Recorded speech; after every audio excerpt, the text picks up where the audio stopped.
the end of it all, this was all put together as I was trying, as I said before, trying to reverse engineer in a way that made sense. So I didn't want to go ahead and just propose it just because. It kind of made a lot of sense in my mind. So then I went ahead in the last parts of the document, really showing how this framework would allow for absolutely every possible combination to be compensated, to have this kind of rock paper scissors where um, where one kind of character is good against the other, but then not the other, in kind of a three-way battle. That also allows for better items, higher BRS, uh, to have their fair due increased power. But for instance, if you know that a melee character is very good against a glass cannon, I could see a very balanced game where a low level melee character stands a chance a high level glass cannon, but definitely not the other way around. So a high level, high equipment character will decimate a low level glass cannon, but that's when you can start having um, a sort of balance where not where a weaker character, if their archetype is good against the other archetype, they could actually beat or once in a time humiliate a higher BRS, higher equipped character. And that was pretty much the whole idea behind this. Don't take it like personal if nothing is used here, or if everything is used, or if modifications are proposed. I just wanted to contribute a framework for all of this to align moving forward. And I don't think there's many ways you can go about it with the current trades and making everything fit. So this was just simply my best attempt as a contribution for the community on where a lot a simpler framework could be used to kind of work from the stats now with a very simple framework, but that also allows for in the future to introduce mana, to introduce casting, to introduce classes without doing any crazy modifications that would then upset people already used to something else. Yeah, yeah, and I really value this contribution. I think it's definitely put a lot of thinking and work into creating it, and especially the testing and checking of all the different builds. That's super cool.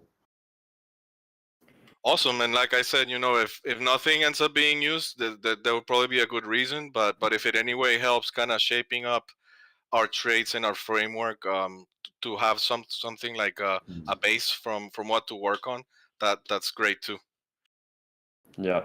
So I tried to analyze Phantasma's trait map through the way I was making sense of it. I'd be keen to get some feedback from you, Coda Dan, on how relevant you think it is to look at um, Gotchi builds in terms of their rarest pairs.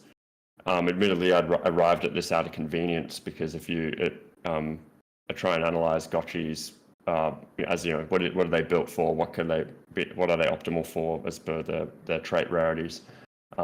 By threes or fours, it gets infinitely more, well, not infinitely, but it becomes a little more complex than my software here allows for to neatly display. So I don't know if that's very readable, these tables I've made here, but as you can, the thing I sort of discovered from moving traits around and switching up what are the opportunity costs in traits is you don't get an overly different, conceptual trait pairing build if you swap things around. So if you see the current trait map, it's that table on the left. Really, the only dramatic change between that and Phantasma's in this pairing example is that you've lost, because carry capacity is no longer in the trait matrix, it's standalone only up variable in BRS. Yeah. You lose the ability, you lose the potential to have any, or you lose the potential for carry capacity, chemical speciality. Yep. So yeah, two things there, I guess. Like, what's the any feedback on Phantasma's trait map, and also I was so curious to hear what you think about like how valid it is to look at trait pairs. Like, does that feel right from your the way your view of the gotchis that exist, or are there more? I think it might have been like a fifth of gotchis have 3 mythicals, so you can probably invalidate this way of looking at games. Yeah, I think it's great to take what we have and then compare it against what would actually exist in the wild, and that's a really good approach.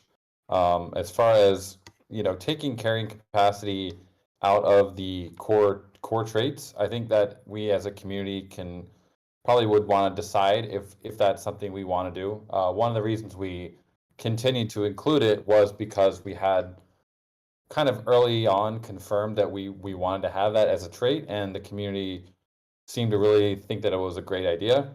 So we just kind of left it in there. The energy was one of the traits really that didn't really change through any of our iterations, because we had kind of already half confirmed it with the community, and there's a great reception to it as a trait. So if you take it out, I'm not against it.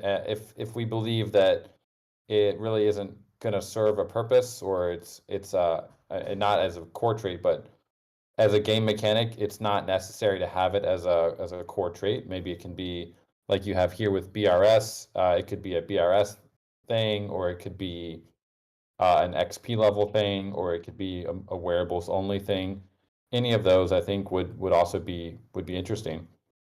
So I guess we as a community should kind of just decide, do we want that to be in the core traits or not? Does it serve the gotchi lore? Does it serve the gotchi experience? Yeah. Or is it really just something that should go up based on your BRS or some other metric like that? And I probably should have said at the top of this when I was asleep that everything here on this mirror board is just conceptual thought experiments. I don't feel like anyone is sort of has too strong opinions about the direction of conversation yet. So if these things end up in a proposal, I guess that's when we can talk about. Yeah, none of this is confirmed or will be necessarily canon. We everything will need to go through a patch in order for it to really and get voted in by Aavegotchi DAO. Yeah. I guess one thing I would probably introduce at this level, if it's given the discussion that we've been having recently about for example, today I introduced the idea of mana. It's been something I've been thinking about for a while, but finally kind of introduced it today. I guess we could look at how that could potentially change or kind of be added in. For example, maybe brain could be related to mana regen. One thing I don't really like about the Phantasma version is having max HP as part of Spook. Doesn't really vibe, I guess, having like a max HP go, like, it seems a bit strange to have that. It's the only kind of I don't know what it is. It just seems a bit strange to me to have like max HP be a trait, where I feel like it could be something else, like related more to your Aavegotchi's level, XP, and you can allocate XP over to like skill points. You don't typically see. Well, I guess you kind of do it. You see it in some games where you might level up and you get what would be a point, like a strength point, I guess, and like maybe in WoW, you get strength and it levels up your hit points. I mean, it kind of makes sense, but at the same time, I don't know if maybe we have a better use case for that. The reason we had Spook as ethereality, which I thought was pretty interesting, there's going to be these walls in the game, and you'll be able to try and basically run through the wall. And so we treated ethereality as a trait that was kind of it's a combination of PvP and also farming, because you're trying to basically get into people's parcels, and Aavegotchis are ghosts. So sometimes the wall is going to kick you back. Sometimes you'll be able to get through. And so the ethereality trait was kind of gonna give you a boost to how easily you could get through people's walls. There's a caveat though. Before you can do that, you'll probably need to attack the wall, and there's like this layer of a layer of protection on the wall that you have to get rid of first before you can try and run through it. Right. So that is that. So the ethereality not only was evasion, but it was also it would basically increase your chance of passing through that wall. Interesting. I hadn't realized the farming implication of ethereality, so I probably need to update sort of this is like my working part 3. I said that I would have a go at remapping these things, and I'm sort of very cautious in approaching that. I want to gather as much context as possible, Yeah, but totally. my overall impression, or like where my thoughts are going, picks up pretty well from what you were just talking about there, Coda Dan. That what were we talking about? Oh yeah, spooky. It's a spooky trait. It's kind of a wild card trait. Ethereality makes a lot of sense in that regard, especially when you highlight the point that ethereality affects your ability to collect alchemica from inside walls. That's pretty big, and I think that's probably a good place to pick up here. So what we have at the moment is kind of these, and I'll just grab everyone so you can see what I'm saying. So if I put labels arbitrarily, according to my opinion on what is the win condition that each trait sort of optimizes towards, I say that there are about 4 traits that sort of optimize you towards killing stuff, and I think we learned that there's alchemic liquidated tongues you can collect for killing stuff, and it's just fun, so let's call it a win condition.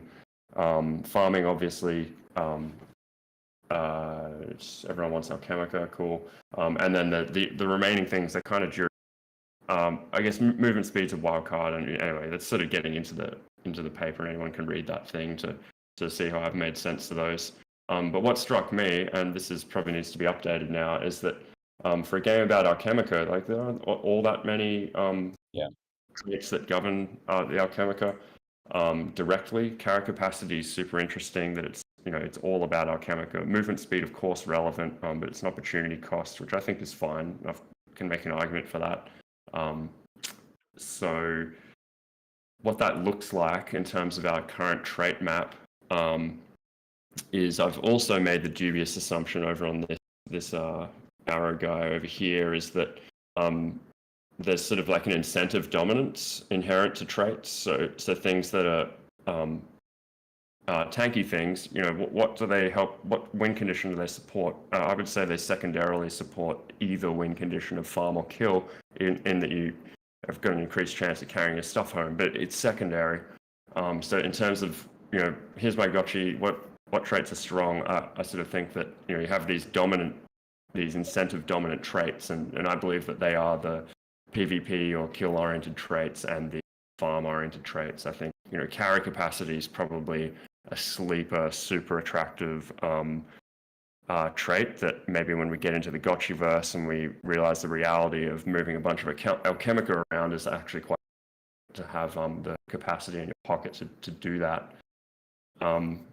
So for all the analysis I did, I got pretty whimsical with like what I thought might be a good trait mapping, and ended up doing exactly what I didn't want to, which was what I tried not to do, which is introduce the idea of new abilities.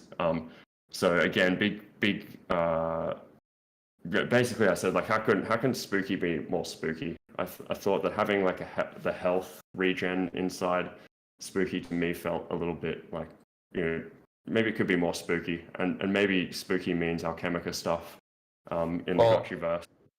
The opposite of, so if you go back to the original idea of the trait names, if you go all the way on the right side, it's actually ghastly, and then if you go all the way on the left side, it's like I forget what word it is, but it's like super cute, basically. Oh yeah, that's right. So kind of part of that, it was more of this idea of being corporeal versus being ethereal. It's like you're more based in the world versus being a ghost. Yeah, nice. Yeah, I tried to go back to that. I think I went back to that Medium post and sort of dig deep on the lore, assess the tomes of knowledge to understand. It's interesting. We had a chat. Looking Handsome and I had an offline chat just about hypothetical spook being completely a farming trait. Yeah, that's what I'm going with. Let me lay it out.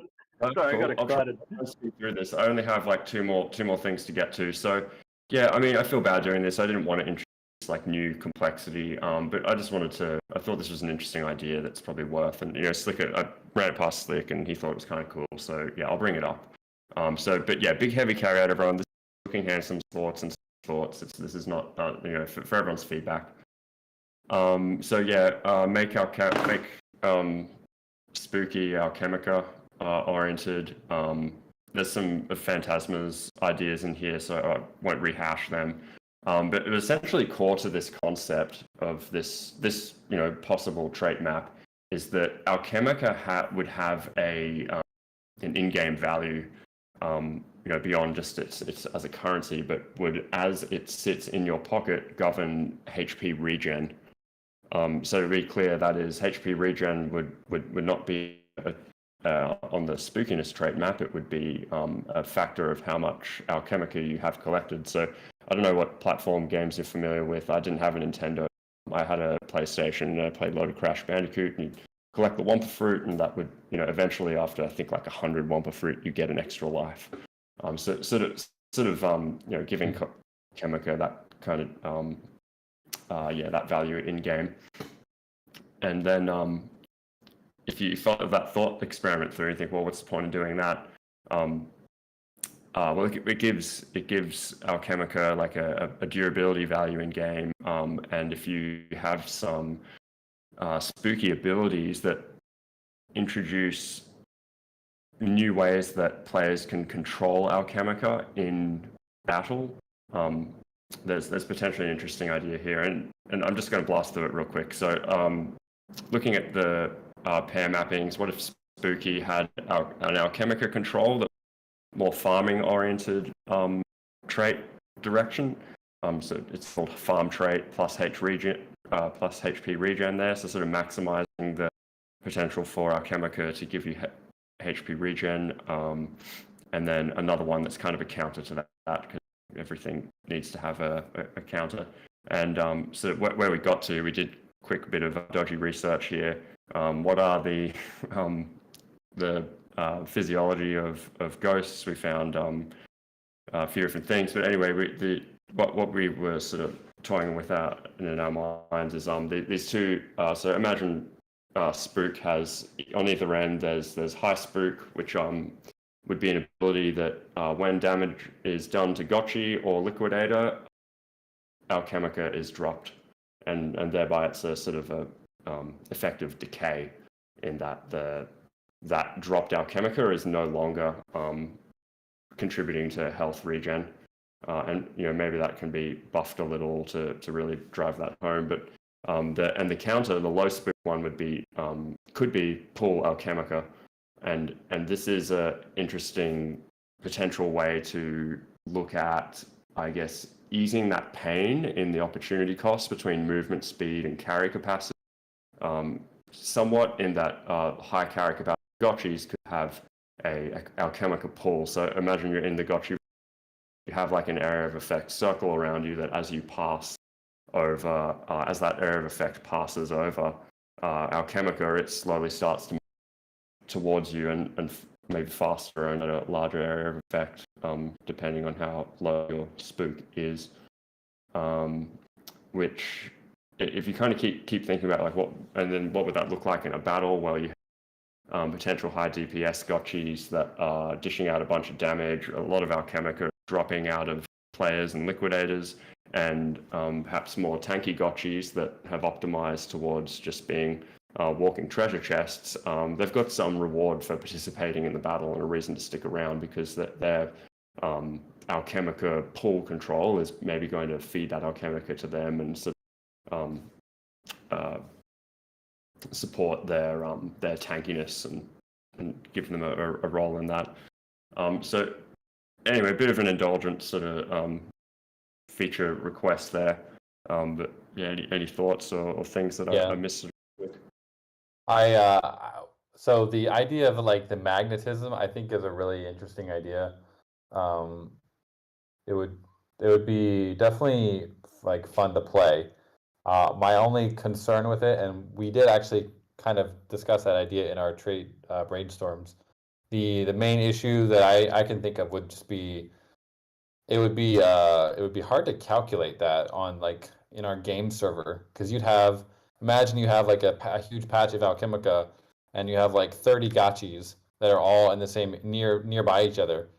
Like who the Alchemica is literally, we need to calculate that, which way should it be moving, and that's a lot of overhead, I think, for the game server to have to think about all that, and then literally we're moving all these Alchemica in like real time, and we're figuring out, okay, should it go towards this guy because he has more spook or more magnetism, but hey, he's kind of farther away, so maybe it should go to this one, and it's just it would be complex, I think, to implement, and also for the user, it might get frustrated. Like, man, I have this like I have really high magnetism, but it's not coming my way. Like, why not? Yeah, as strong as everyone else's.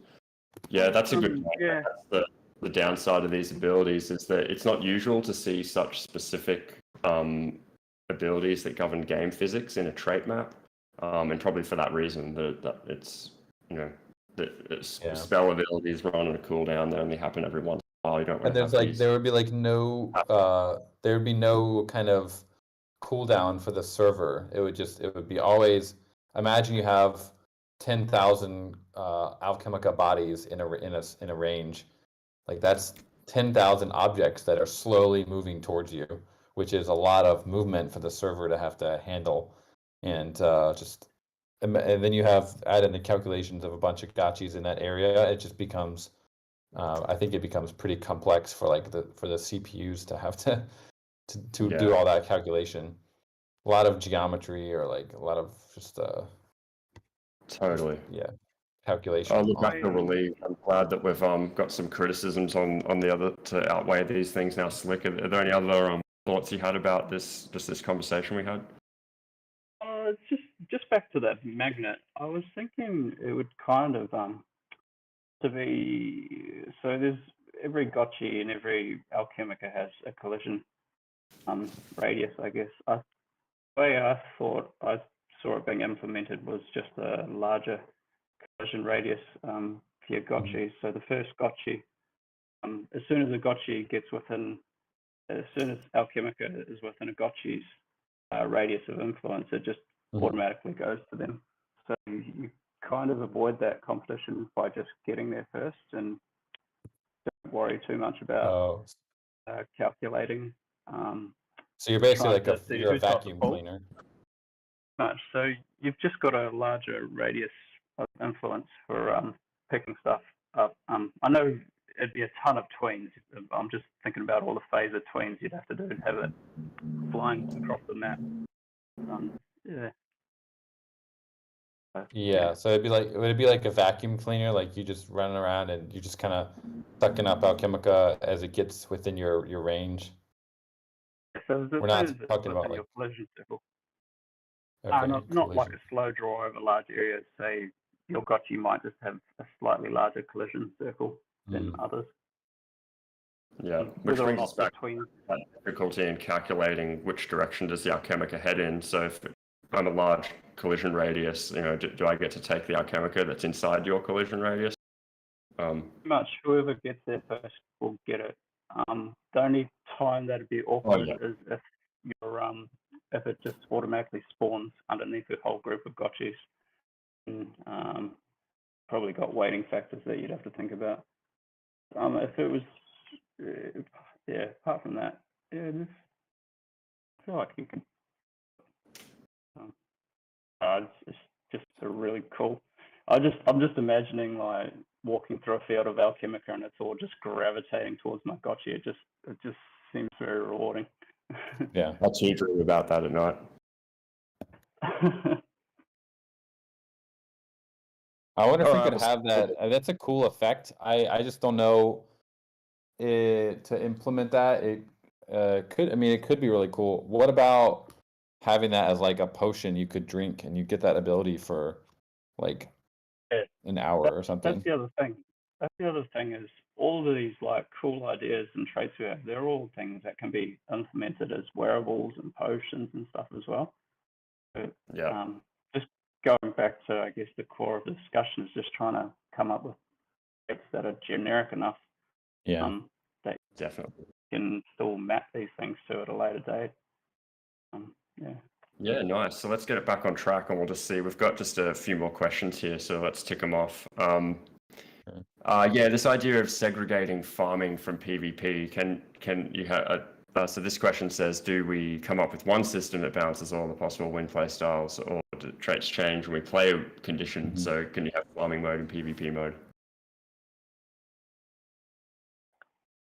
Yeah, I think we did spend a lot of time thinking about all the different possible abilities that would be related to farming, and I kind of got into a stretch. I mean, there's a lot. It's a lot easier to think of PvP abilities than to think of abilities that will affect farming, and we just weren't able to come up with enough specific and also just effective traits for gotchis to make an entire second farming kind of classification. But if we can think of enough, I think there's definitely a case for having PvP traits and farming traits. Now, like this idea of should Alchemica be swooped up when you're walking by them, I think that's a really cool idea. And if we had a whole trait section for farming, maybe there's a good case for having that ability in that, because we have things like carrying capacity. We have this like Alchemica magnetism, maybe stealing Alchemica from people when you hit them. Kind of like it's like a raider in Warcraft. Like you hit a building and it gives you money. Like you hit a liquidator, maybe you earn a little bit of their Alchemica they're holding. Like those, if we can come up with enough, I think maybe it's worth not including farming as much in the core traits, because farming is a big part, but it's also, as the game matures, it's going to be a smaller part as there's more PvE and eventually like PvP introduced. The core part of it is really about going around picking up Alchemica, and especially in the Citadel. But once you get to dungeons and things, there are going to be other things that you can pick up as well. It won't just be Alchemica. So right. So your carry capacity won't just govern all the Alchemica you can pick up. There might be other things as well. Only potions, for example. Yeah, we mentioned encumbrance a little bit. I think that is it's a cool trait to talk about, the carrying capacity. I mean, maybe carrying capacity. It definitely makes sense that heavier Alchemica could make, like, maybe you don't have a carrying capacity, but the more Alchemica you're carrying, the faster you get encumbered, or you get encumbered more. So that's another kind of question: do we even need a carrying capacity, or do we just scrap it and have a generic encumbrance rule that the more, if you pick up Keck, it's like 4 times heavier than FOMO, and eventually you get to a point where your movement speed isn't. We don't even need movement speed as a trait, because all the gotchis will move the same unless they're encumbered. That would be like another way to approach it, and I've seen people talking about that as well. That's another really cool idea. Yeah. Got a really nice risk versus reward balance. Like, do you get greedy at the risk of being like an easier target, or do you just kill for small amounts at a time? Yeah, so maybe carrying capacity and movement speed don't need to be core traits. Maybe there's other things we can use to fill in those spots. Energy could be something like, maybe it's attack speed, maybe it's something else. If the community, if you guys really like, movement speed as being part of energy, we could keep it, but we could have encumbrance as a separate rule, so we don't need carrying capacity. Yeah, just an idea of how we could arrive at that at the end of this process is one of the cool features in this mirror thing is you can do like a dot voting sort of thing. So we might be able to draw up some models in here, maybe distill it down to about 3 or 4, and then we can just do a vote just amongst the people who are really interested to schedule that in, and then maybe that's one path to get to a prompt. Just calling that out as something we might be able to do. But just back on this question, I think that the thing I was kind of concerned with about having, potentially heading towards having two different, it's two different game modes, a farming mode and a PvP mode. Mm-hmm. It's kind of exciting to have Alchemica inside a PvP game, so might lose some of the sort of interesting gameplay that might come out of the way the threats are intended at the moment. Yeah, could I jump in, guys, on the move speed thing? I really like the discussion that you were just talking about, Dan, with the encumbrance. Hey guys, good morning. Morning. One thing I've really been stuck on is the move speed itself. I know when we've been looking at the game balance, we see the PvP element, like how the move speed affects the battle. But one big thing about move speed for me is, since we're in this open world environment, is move speed goes so much beyond just battles, right? It's like a whole quality of life experience, just running around the game with your friends or going from point A to point B. There's this whole depth that you don't get from any of the other traits.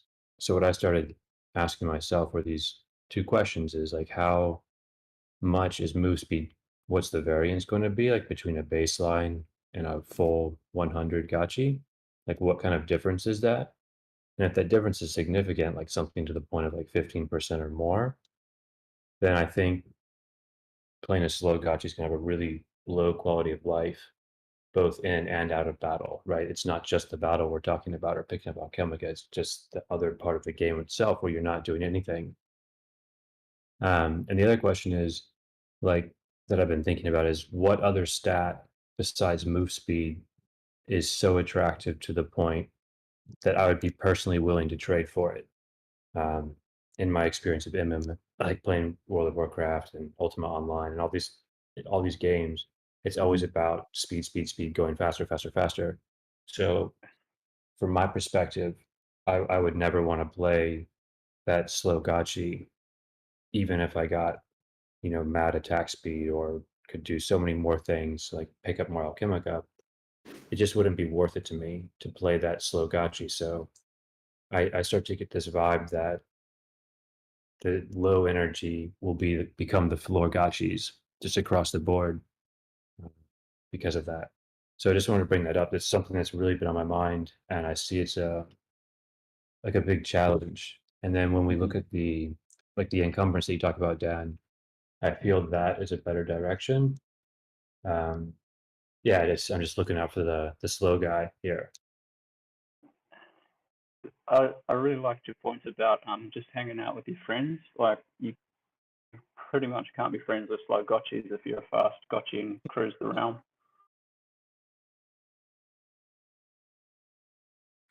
Also, questing in the future, we could get quests, and the most basic quest is always go from point A to turn up to point B, and then claim your reward back at point A or point C. So that would be a really bad experience. They might feel like, well, I'm being able to carry from point A to point B, but I'm just doing my quest in 2 or 3 times the time that my high energy friend did, and we can't even quest together. So yeah, I think Notorious has a very good point there. One counter to that, if to entertain it, would be if you have high health regen, maybe an item or two that supports it, you would be able to boost quite a bit and probably be able to catch up. Not 100%, but you would be able to maybe keep pace with gotchis that have higher movement speed, maybe don't have as much health or health regen. Now, I'm not saying it would be a total panacea, but it would be one way. Like, you could have higher health regen, which would allow you to do more frequent boosts across the map. Yeah, that could work. Yeah. I guess the Or, question. Yes. go on. There you go for it. Yeah, just like the question is like when I think about like what are the advantages to actually having this difference in move speed? Like what would be the benefit to have some be really fast in gameplay and what would be really slow? I'm like who would like what is the advantage of being a slow gotchi and to actually keep the mechanic is the question that I've been really Yeah. rolling in the back of my mind. I think in most games you do end up needing that for melee characters. So depending how we implement melee, if they're getting kited a lot or whatever, then that's where you want the faster movement speed. So it could become a thing like, well, generally if you want to be a melee character, you want that you want to seek that high energy versus low energy. So in my proposal, that's one of the reasons I made low energy a faster attack speed to kind of not 100% and not be energy the only trait that decides whether you're a range or a melee character. But if through brain you're already going like low brain, um which is good for melee, then you're already thinking, well, let me get uh, uh, uh let me lean towards the high energy side so that I actually can catch up to my targets and and not have them kite me to death. So to your question, I think that's the one thing I can think of where you might want faster movement speed, and that would be the melee characters, unless we introduce, like in many games, like a charge, like the warrior charge in World of Warcraft. Then you don't need the melee characters to have a higher speed. If they have charge, intercept, hamstring to make their targets lower for a bit, then you wouldn't need it. Well, the stamina boost will be similar to a charge. If you have good point. if you have like full health on your gotchi compared to maybe a gotchi that has half health, you'd be able to charge into that gotchi and kind of catch up to it. Now, if they also have high health regen and they also have full health, they'll just be able to run away from you. That's So there is. why I think it was in one of my other points. I was thinking, tossing around the idea of pairing movement speed with HP, max HP. Because then perhaps if you had two gotchis that ran over a certain distance, maybe the one with greater HP will be able to keep up over the average. Yeah. They'll be able to keep up. Yeah, it almost would make sense to pair a boost in movement speed with a boost in health regen, maybe max HP, but definitely like potentially health regen. A low energy could just have higher health regen, so it could boost more frequently. Yeah, I'm a big proponent of balancing all these for like combat and PvP, and then doing a second layer of traits that are for farming, because like in the current iteration, it's like, oh yeah, carrying capacity is good for for farming, but once like Notorious pointed out, once you're in other quality of life situations, it's just not worth it. Dan, I don't know if this is possible on what you're saying, Phantasma, is to have like a combat mode. So if you actually hit an enemy, it toggles a certain mode where you then activate your combat things. Like in World of Warcraft, you can't use a mount in combat, for example. So say you enter combat mode, you could then have your increased move speed so you are able to have a better PvP experience, but then outside everybody's in the same plane. Right. Yeah, I mean, Yeah. more specifically, what I'm saying is, if we're thinking of also farming traits, the layer of complexity gets much bigger as to how getting everything balanced, right? So I would be a proponent of not necessarily the one I drafted and proposed, but something similar where we can see an all-encompassing, like, okay, here are the 16 archetypes. They would all make sense. None of it is too overpowered. None of it is too weak. That then we're doing adjustments, because doing adjustments after the fact leads to just more disappointment in the community. So I would be a proponent of, let's start with the combat and the basics, which is pretty much what we're gonna have at first, and then you can start modularly piling on. Like, okay, now that, for instance, now that we've added fishing, we've realized that it makes a lot of sense to give fishing bonuses to the low energy gotchis and some fishing penalties to the high energy gotchis. But we're also introducing track racing, and in that case, it's vice versa. But then you're not going back and re-altering the basic core PvP traits. Yeah, I agree. It makes sense to have a core combat set of traits that would be clean, very, very clean, very balanced. And then on top of that, if we can come up with enough traits for farming to have its own board, its own kind of archetype board, then that would be something we could add on to it.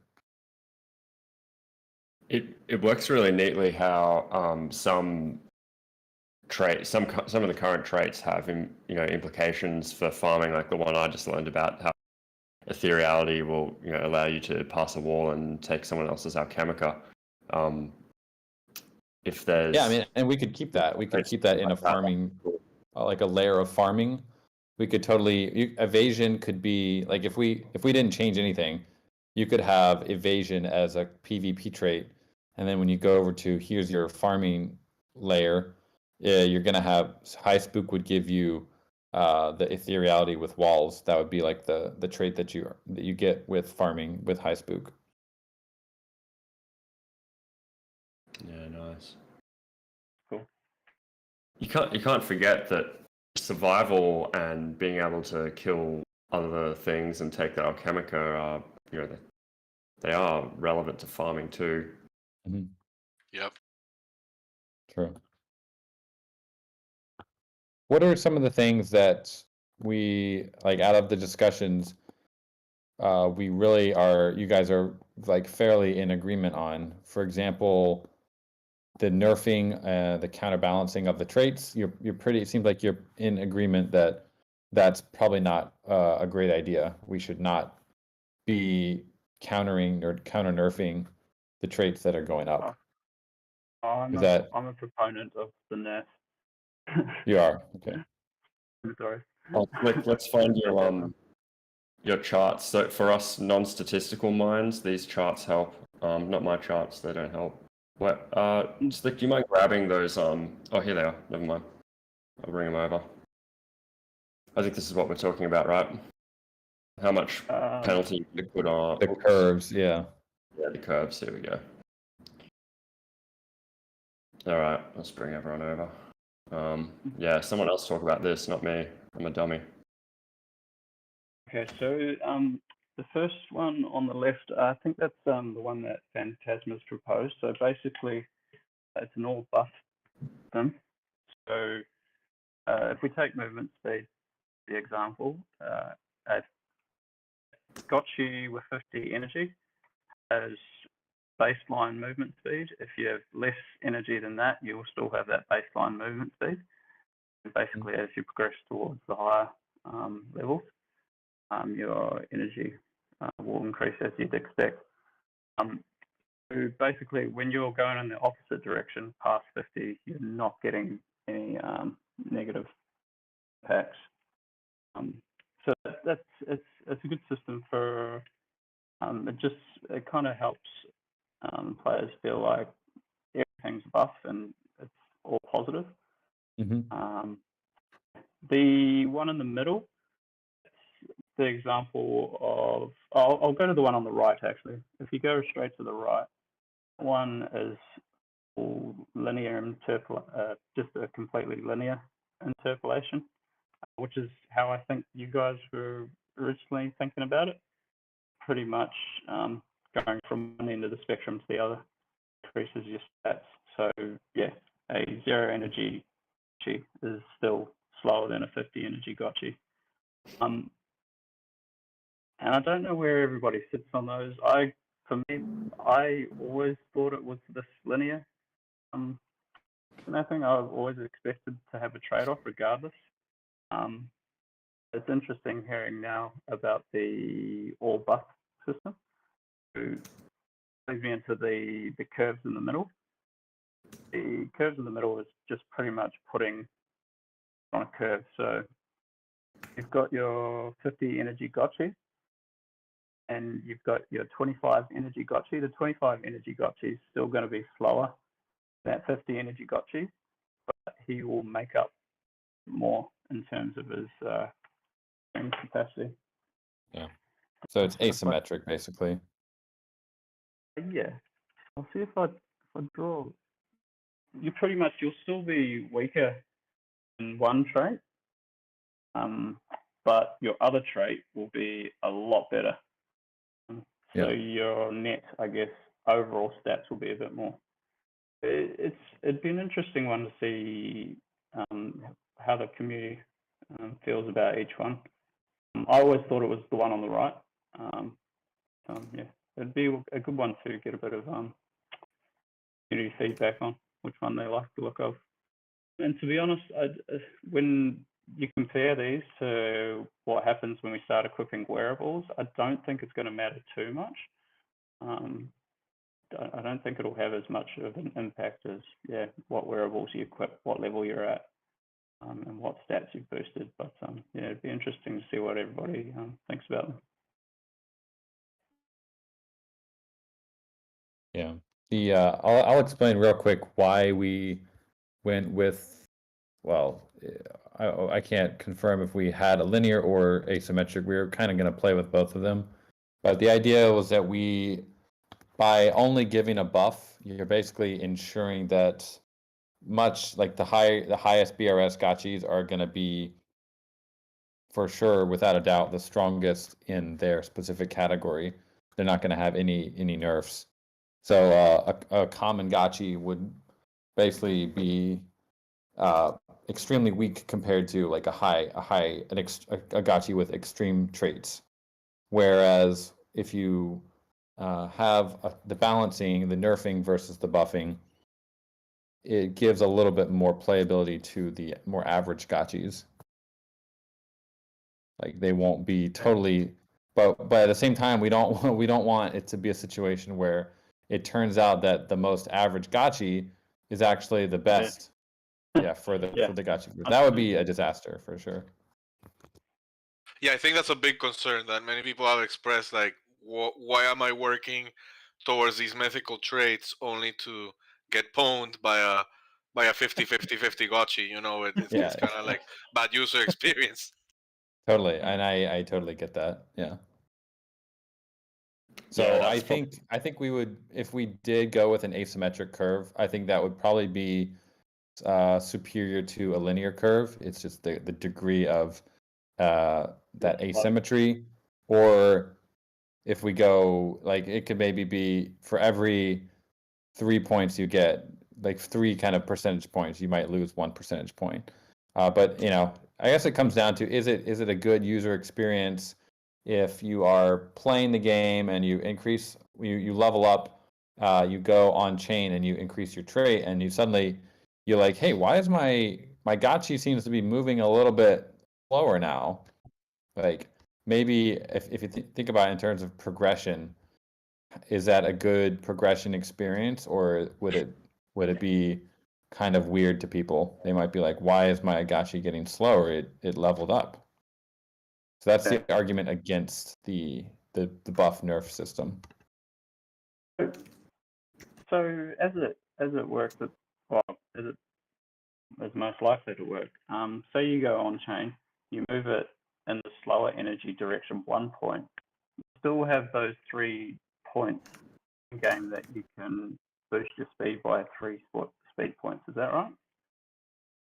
I think it was armor, damage, and health points that we were thinking of allocating. I don't think it's like a point for anything. Okay, right. Okay.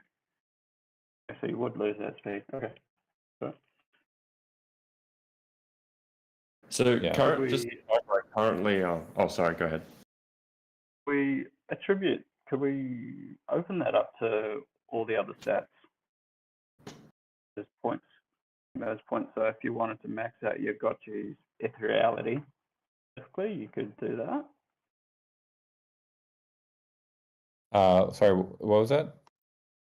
So the 3 points you get, you can attribute to HP, armor, damage, I think it was. Oh, like open it up to every trait? Yeah. So every trait that's on the trait mappings. I'm not sure involved in that? Yeah, maybe it would. I guess it would just further. Well, yeah, it's a possibility. It's something we didn't really have. I think it just requires more playtesting to see if you do that, how extreme are these traits going to get? Like what are the different curves that we're going to be on? But that's why we kind of stuck with the 3 that were a little bit simpler to map out. But yeah, maybe it could be a situation where you could spend those 3 points on whatever you want. Just more specialization. But I think we should solve it at a more fundamental level before like relying on extra points to fix any imbalances, I guess. The way I envision it is like, okay, let's say with the current vision, you have a 50 gotchi. Let's say they have 100 base rate of movement speed, and the original idea is that by going to max energy or maybe even uncapped, so then you can go from 100 up to 200, and that's very fast, extremely fast. But like 75 energy is still very fast, and that's why then you need to go um, slower the other way. So the way I'm kind of envisioning it is if you go with no debuffs, no nerfs, where you are actually introducing the nerfs is in the upper limits of really how fast you can go. So make the buffs not as extreme, um, but still enjoyable and fun, and really, like for instance with movement speed, you really have to get above 75, above 80 to really start saying, wow, this character is fast. If you do it that way, it's really hard to get that, like basically reduce the max buff so that you don't need to introduce the debuff side, because the debuff side is just painful, and we all just have this tendency to be up only, right? We only want the market to go up, we only want the trades to go up. So if you just adjust it so that the buffs aren't too extreme, then you don't need to introduce debuffs, and I personally, that's what I've been advocating for. Yeah. Because basically number wise you can reach to the same place, but psychologically the way people digest it is nice. I up only for any movement I go for away from 50, it's going to be a net positive for me, and I think that's a much better user experience, and mathematically you just gotta cut from the top at the extremes, reduce the buff a little bit. Yeah, I think there's definitely wisdom in that. It's the poor common gotchis will just have to suffer in mediocrity. Well, one thing to keep in mind is that those gotchis that are 50, 50, 50, 50, not only are they actually super rare, Well, yeah, I mean and they're those not even, they typically, don't even trade cheap. So yeah. really, like floor gotchi, your quote unquote actually common gotchi, they're still gonna have one kick-ass trait. So and they can enhance it further. So that's where I think, um, if you eliminate the maybe diminishing returns, especially past maybe 98 on a trade, or below 0, that's where you can start getting it balanced, because those floor gotchi, um, they still have one or two or three traits where they're pretty kick-ass. So I don't know, I don't know why, if it makes sense to introduce a lot of debuffs, thinking of those 20 or 30 perfect 50, 50, 50 gotchi we have out there, or instead we just make it kind of great for the other 18,000 gotchis, and unfortunately have those 50, 50 gotchis, of which I do own one, kind of suck it up. They just become more of a meme and a Yeah. and a collector's item more than a really playable gotchi. Yeah, and by I don't really mean the perfect 300s. It's more about the 400s and the 450s that'll just kind of they might not be they'll definitely like be outclassed in certain situations by gotchis with more extreme traits. But there's one we touched on a good point there, which is should the once you go past 99, you're kind of into you're off the bell curve at that point, right? That we have on even on the UI, I think it goes off the bell curve. It's pretty funny. But should the traits get more? Should they get exponentially more extreme, or like you said, should they taper off and start like every additional point after 99, you don't get that much of a boost? Or should we? That's where you actually introduce the debuff. Not from the beginning, not like, okay, I'm at 49 energy, so I'm already getting slower. It could be more like from two energy and below, then you start getting slower because your carry capacity is just so buffed. So it's kind of like a diminishing returns. Yeah, but then we're introducing the debuff, and the player's like, well, why should I equip this powerful item if I'm gonna get debuffed? Yeah, I guess I think it's really a situation. You either introduce them or don't. If you introduce them even past a certain point, it's just gonna be even weirder UX. But I think the tapering off seems to make sense because you're still getting a bonus, but if you have your Winklevoss Gotchi or the super powerful Gotchi, it can't be just based on the traits. We can't have it be extremely like a godlike OP Gotchi that's just gonna stomp on everything. Otherwise, we should let level take care of that more and give more weight to actually like a level 99 Gotchi versus a level 1 Gotchi. Yeah, it should. If you're in the arena against that, it should stomp it. No questions asked, because that's actually the player has invested time in playing the game or voting in the DAO or whatever they're doing to get it to that level.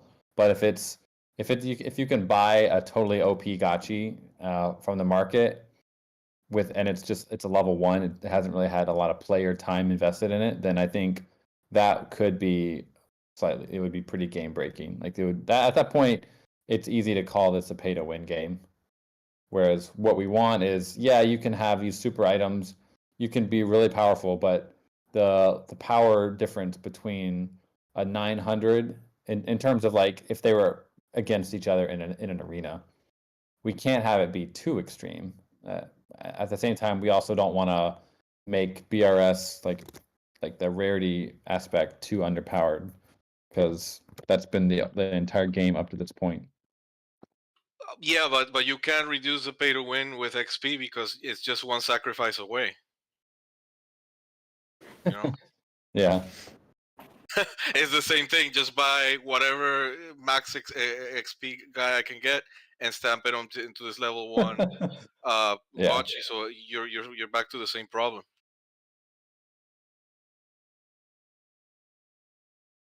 Yeah, that's a good point. Sacrificing is a pretty wild mechanic. You're literally burning a Gotchi from existence it's kind of like in like Warcraft or World of Warcraft, you're doing like a speed run where you got a very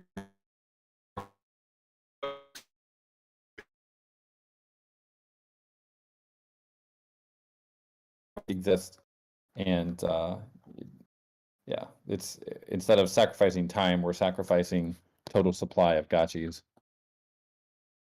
So I agree that there is a pay to win aspect there, but it's kind of helping the economy, which is nice. It's introducing the burn, but yeah, that is something we should consider. But so because if I understand what you're saying, otherwise once you get to arena and stuff, in what you're saying, a high BRS, high rarity, expensive Gotchi would lose to low BRS in 400s. No, I'm not. That's not what I'm saying.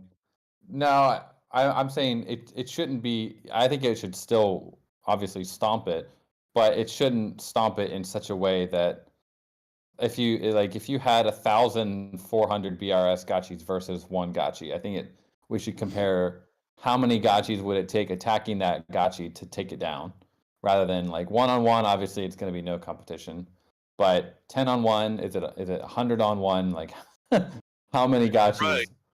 Yeah. Do you guys have like a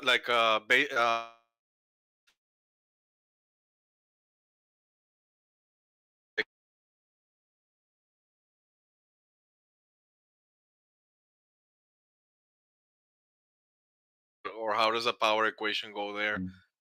In those numbers, like is it 5 or 10 liquidators to one really weak gotchi, or what do you guys have in mind in that regard?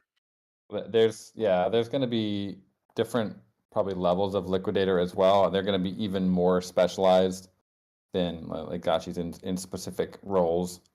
We don't have anything that is really at a level where it's shareable yet. That a lot of that will be coming in chapter, I believe it's chapter 4. Yeah, so that's kind of an entire other thing, but they definitely will be weaker than a floor level, like a floor gotchi. You're going to want to have, if you're a liquidator, you're going to want to have a pack together with you, like a swarm of liquidators. Together, they're not going to be that strong. It's okay if you don't like confirm anything right now until there's more release. But as I was working on my document, right, I was thinking of the different archetypes and how they compete, and I just had this thought of, here I'm discussing group combat, where we might not really see that much at all outside the arena. We're going to be doing battles with liquidators. So just the thought came up that it would be great to have different types of liquidators. Like some liquidators are range, some are melee, just for the liquidators themselves to be able to organize themselves. Get in Discord and say, hold the line here. These guys charge, except for all them being cookie cutter. And that ties along an idea that I've had for a long time for liquidator portals, because like you look at Portal Wars, etc. It's so much fun, but at 700 Ghost, it's expensive. Not that many people can take advantage of VRF that way. And at the same time, as we've talked it out nauseum, we don't want to debase gotchis by introducing just more and more haunts. So that's just an idea I've had for a while, that liquidators and VRF, like liquidator portals, could be great for the economy. Give people a cheaper point where to do VRF rolls and find collectible stuff, or just stuff with game utility. But then an update to that idea came along, as ideally there should be different types of liquidators. If you think about it, some of them are melee, or some as we introduce classes, liquidators should have classes too. Yeah, I definitely think we will have specialization of liquidators, and a lot of ways for players to even get the liquidator. Like I have some pretty wild ideas for that will be sharing more in the upcoming chapters, and some really interesting ways to utilize other projects as well for that role. Yeah, it's awesome. It's kind of like in Game of Thrones, where the story starts leading up to showing you that other side of the White Walkers and who leads them and what they're all about. For us, it's pretty cool to not quite know all that world of liquidators. Would be awesome to to have that kind of same experience, to see that, okay, yeah, there's different kinds of liquidators, and there's all this lore about them, and the economy will have these different things in it, thanks to the liquidator world. I think there's awesome potential for us there to also offer lower pricing points, while not debasing the people that have been around for the project for a long time, investing at these price levels, etc. Yeah, really, Act 2 is all about the liquidators. So that's awesome. It's going to take some time to get there, but we will eventually get some liquidator lore. There's an interesting chat going on in the Discord just about, in the Gotchiverse channel, about play to win versus every Gotchi gets to play, and what kind of game is this? I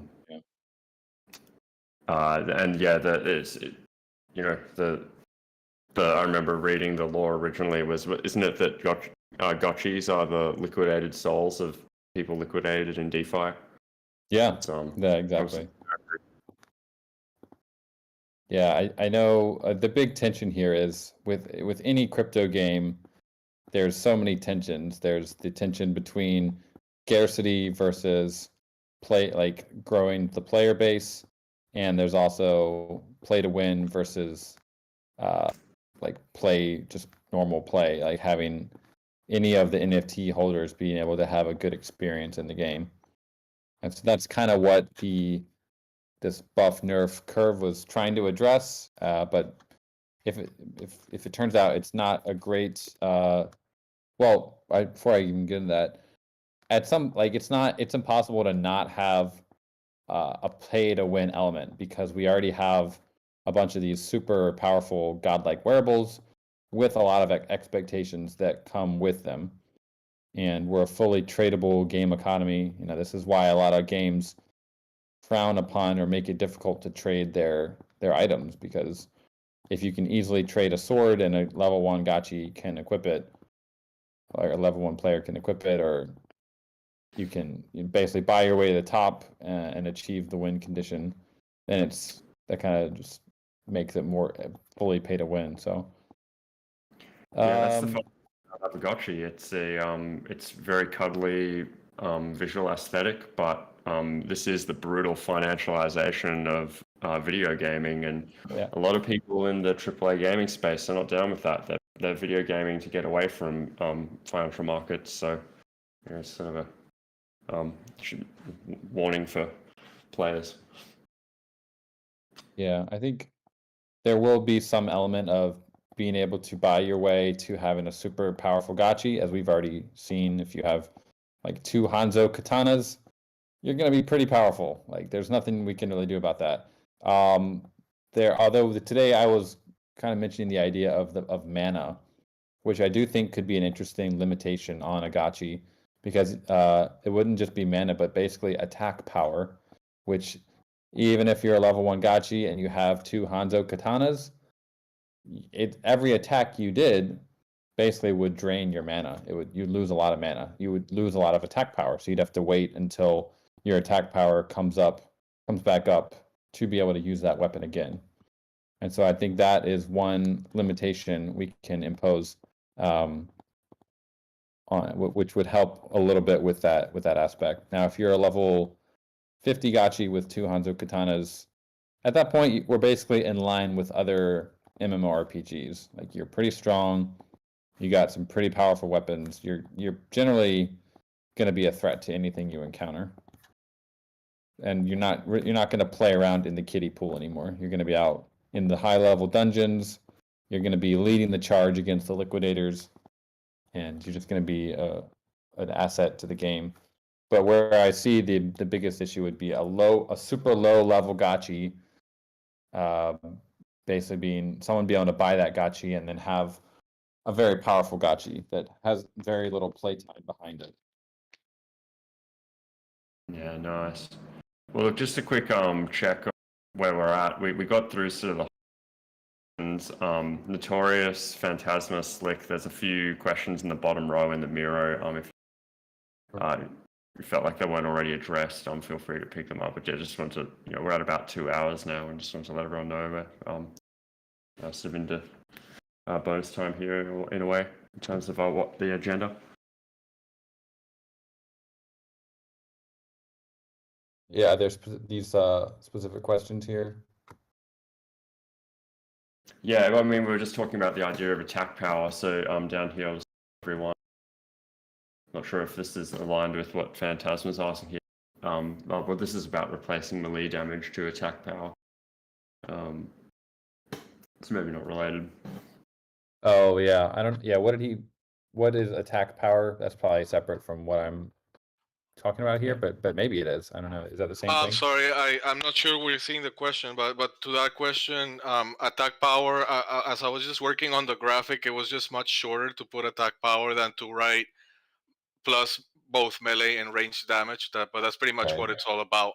The aggression stat would be plus damage or plus defense, and making it so like the idea in these proposals, right, is like right now we know that the implementation would literally be that either plus damage, whether it's ranged or melee, or plus armor. But I'm writing it that way so that it's expandable without changes. You just in the future say, well, now we're ready to introduce healing, and we're introducing shielding, and we're introducing this. Then we don't need to redo the whole thing. We're just saying, okay, these classes or characters or wearables, they won't be plus armor. They'll just be plus healing, and that's why I'm using words like this. Uh, so as another example, in brain, right now it's plus range damage or plus melee damage, but in the future, a plus brain could mean plus mana, plus mana regen, and plus and low brain abilities, or um, it won't necessarily mean that it gives you a base plus melee damage, but you could have classes that means increased parry, or increased uh, crowd control, or double attacks, procs of double attacks, that kind of thing. So it's just the words that we're using is just so that they're extremely broad, and then you build on top of that without reworking the game. So um, yeah, again, right now plus aggression is just to be understood as blanket plus damage, whether it's ranged or melee, and low aggression is just for now increased armor, and then that could be diversified later on.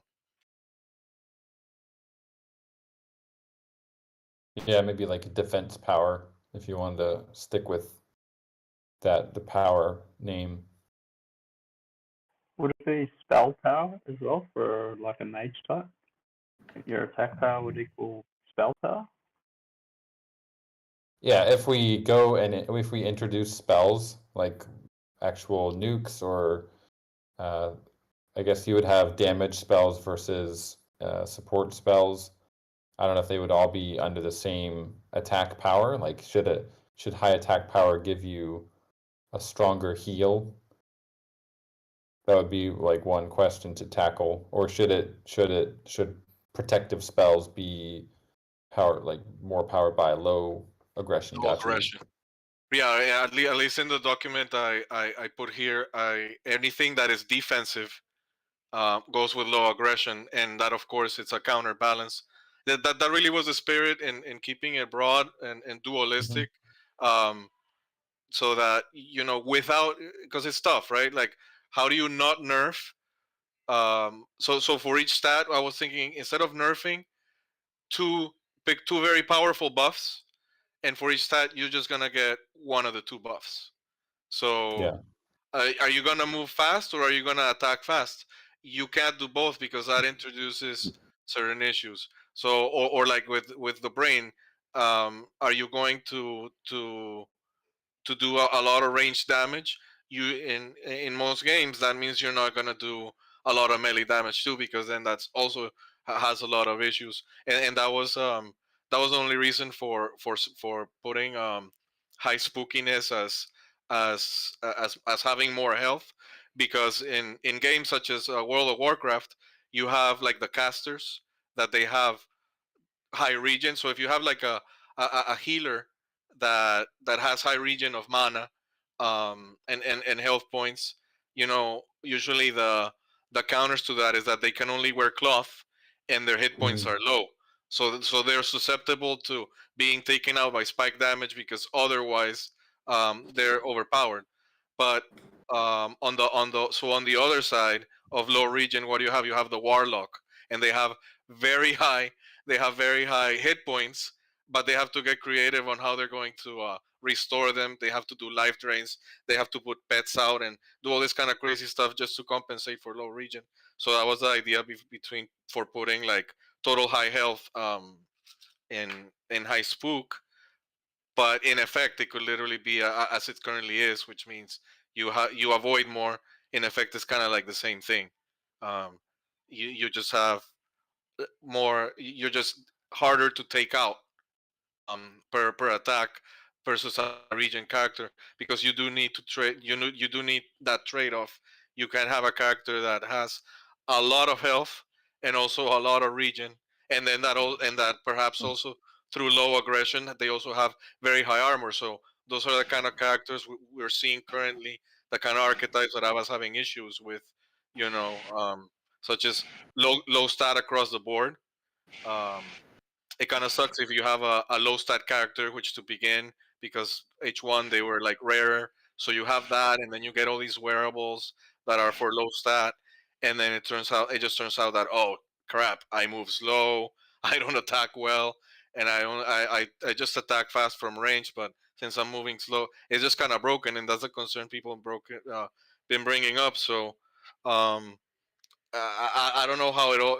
I mean, like I said before, putting it to words, I spent several days trying to figure out how could this all work together based on the games I've played for the MMORPGs I've been playing for 20 years, and there was this was just like really the only way that I could come up with for it to all tie in together. Um, without, like I said, without nerfing anything, getting people their money's worth. If they're spending in expensive wearables and gotchis, again, for anyone that's joining the call just recently, the idea is that, of course these characters are powerful, but if they're up against the archetype that, from a rock paper scissors point of view, are good against them, they can still get beat by a low level character. So a glass cannon high level wizard that typically tears people apart from range. You know what? They're still, if they get caught from behind by a low level melee character that is low brain and low energy, for instance, they're going to attack them so hard and so quick that they're still going to take them out. And this is the kind of balance you already see in so many of these PvP games.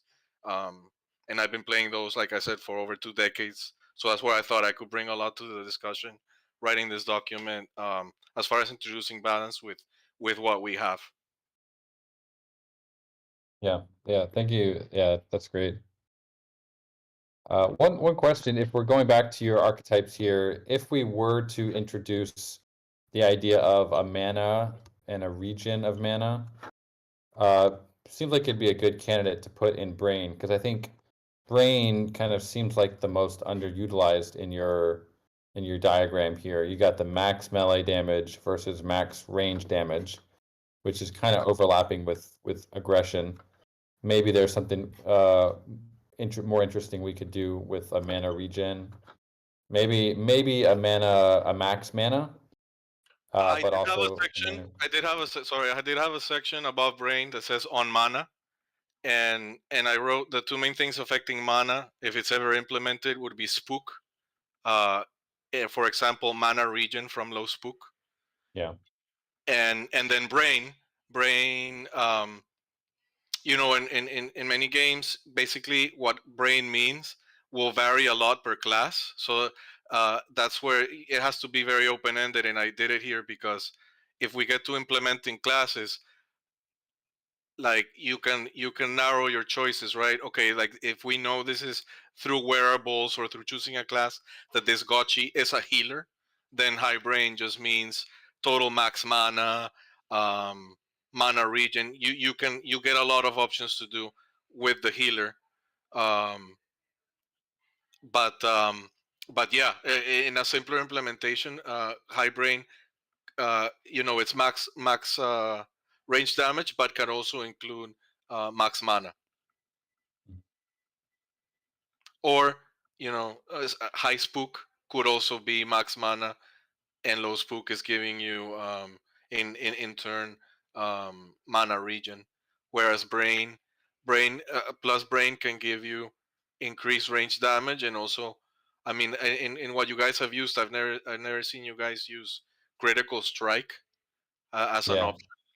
But the thought was that low brain can give you high melee critical strike chance, and high brain can give you um, higher ranged critical strike chance. So critical strike is nice because you're not making it overpowered, that this character is always hitting extremely effing hard from Right. from far. But high brain could have high critical strike chance, so once in a while they will hit extremely hard, but it's not always. But if you specialize in high brain, you could have that kind of archetype and character that once in a while is just gonna hit, take away 60-70% of your health from afar because they get a critical strike. Yeah, we actually did play a little bit with critical strike in the eyes. I forget which direction, or if it was the eye color or eye shape. But we haven't talked about the eyes. Might be tonight, or could be another discussion. But the handling and also the zoom seems like maybe the handling I think will be very interesting as a mechanic, but the zoom seems to be something that people are not quite comfortable with. Although I think it would be interesting, but it's a thing that you can't change. So maybe the eye zoom is not something we need, and maybe we could replace it with something like a critical strike, like we were kind of originally thinking.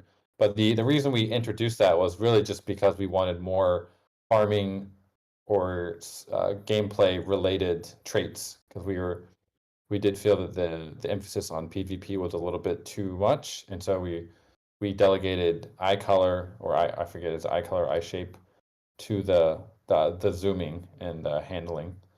But if there's if we don't want to have those, or maybe have those wearable based only, or potion based or something else, that would also be, a pretty acceptable outcome, I think. Yeah, my main Thinking issue. on, Sorry, go ahead, man. yeah, just on the vision, like, yeah, to me it makes a lot of sense to attach that to wearables. From a UX, I guess, point of view, if you put on the VR goggles, you suddenly got a lot more like vision rather than a core trait. Yeah. Yeah, my main issue with the current proposal there is that it's such a clear-cut thing that you want one extreme or the other, depending if you're gonna be melee or ranged. Mhm. So then you can have these characters that through having the brain and the aggression, they're all and the wearables they have and everything, because it's happened to me with some of my gotchis already, that I'm looking and it's like, wow, this is a perfect melee character, but it just happens to have mythical low eyes. So all of a sudden it seems like they can move a great range, but they are going to be so bad at handling that it's just a frustrating trying to handling them around, chasing someone with really bad inertia, and the other way around. So that's the issue I have, that we have so many different stats that are ideal for melee versus ranged, that you could end up with so many broken archetypes. And again, that's why in the document I took brain as the one stat where you can kind of formalize for one or the other to prevent both overpowered characters that have both, that they just have the best of both worlds, and others that have neither. So that was the idea, pretty much.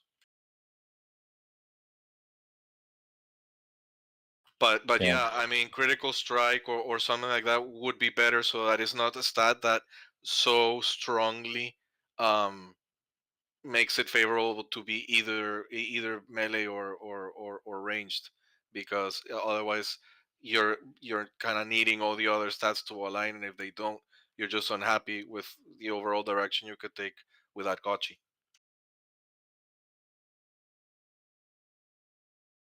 Yeah, if we focus purely on the PvP part rather than the handling gameplay part, I think there's probably other stats like critical strike that we could use to fill those slots. What do you guys think about the other eyes, the specific eye shape and collateral traits, those like the kind of the pure buff traits that we're giving to those? Any concerns about those? For the eye shapes, Yeah, different eye shapes with like different buffs to certain traits. no, I Not thought really I thought that was anything. great. There's just so much variety that just into making it all buffs and having it be a specific buff and having it be random. I think that's I personally had no issues there. I thought it was like amazingly creative and perfect idea for an implementation to do it that way. Just had the question that a lot of the mythical ones have a buff that is repeated in other places. So Mhm. is the idea to make the buff stronger for the Yeah. mythical? Oh, okay. That's right. Yeah, like the common buffs, like I think they're damage, base damage, and then combined, those will be very, very weak compared to the same buff, but on a mythical eye. I like the single buffs on the eye shape. It kind of correlates well to the permanence of being a particular gotchi with eyes and eye color.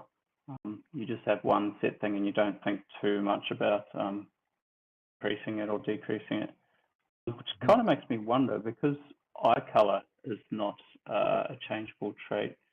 Do we implement like a similar system as eye shape on the eye color? So like a specific eye color gives you a certain buff. Yeah, if we wanted, we could do that, and there are fewer colors. So, like, yeah, we could, if we have certain things like abilities, that would be an interesting place to put abilities. But yeah, I think, yeah, thanks for this chart here, very, very helpful. Yeah, so right now it's handling versus zoom. And if we wanted to get rid of that, we could focus on I think there's four different colors, or maybe 5. We would scrap the bilateral approach and then just have a specific ability for each color. I think there's 7. You include like 7? your base gotchis, plain or 6. Let me go to the wiki here. No, I should know this. Why don't I know this off the top of my head?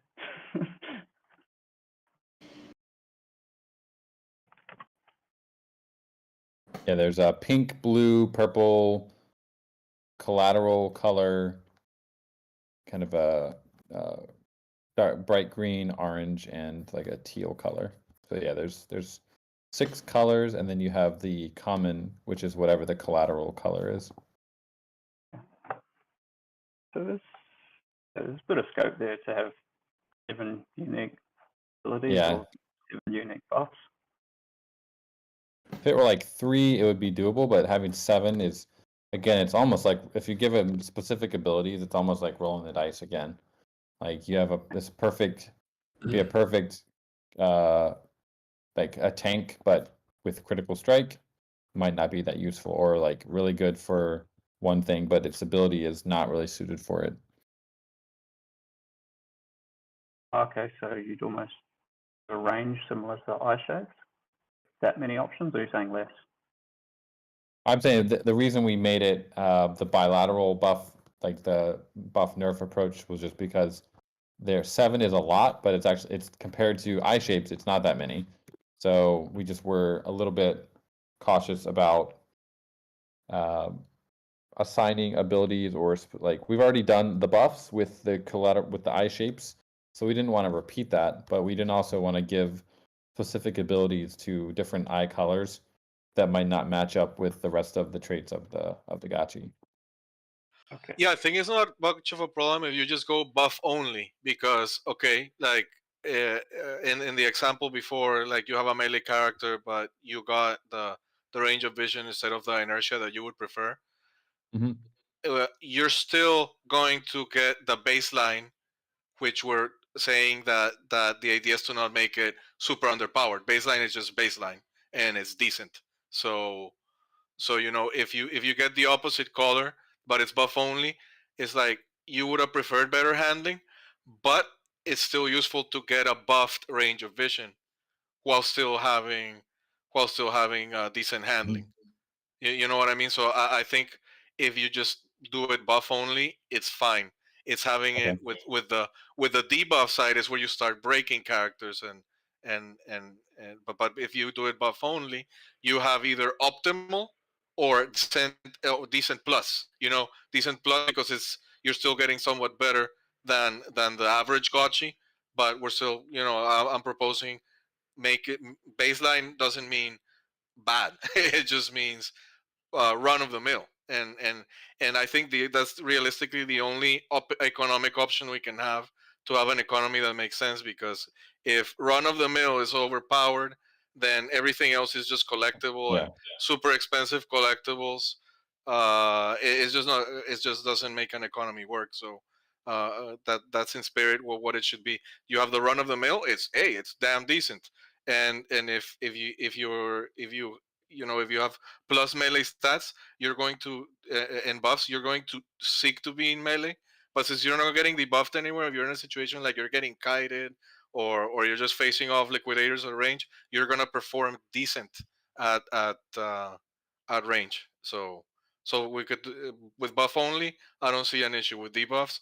Then I think you do have to think of it makes it complicated how it would not break everything else in a gotchi template.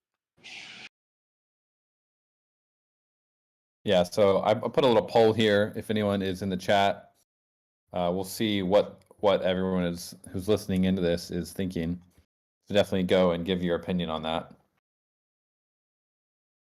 We'll see what everyone is thinking on this issue, because it is probably the biggest decision we'll need to make, and will affect everything else that kind of goes after it. So if we want to keep it as it is, then we'll go with buff plus nerf, or if we want to do buff only, then we would get rid of the nerfs. Could you do another poll when you get a chance? How many just a general one, how many average gotchis does it take to take down a god like gotchi? Yeah. Well, while everyone's here,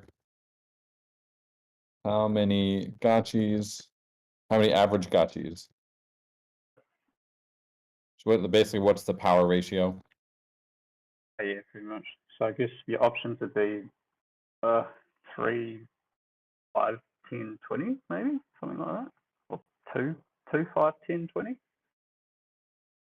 we talking about how many average gotchis in terms of like their BRS and versus a high BRS gotchi, say a Winklevoss with 900 BRS, or how many 500 BRS to take down a top 10 BRS?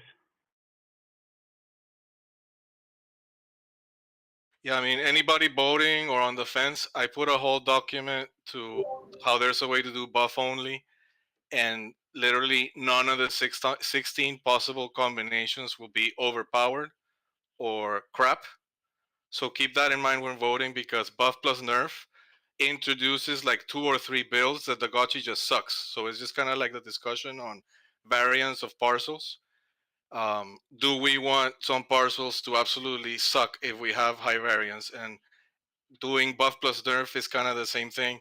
We're introducing some kinds of gotchis that even if they're, you got the wearables, you got the set, you have the BRS, they might really suck because of the combination of debuffs, and that's the main reason to propose buff only. I might qualify my answer for buff only also as a professional receptacle for users' complaints about pain points with things. Is something you hear all the time is how people just feel so it's just like an expectation in this age that if you don't like something, you can go elsewhere. And I think that's sort of one of the key value props of NFT gaming is that if you don't like your gaming experience, sell and go back to Axie or whatever.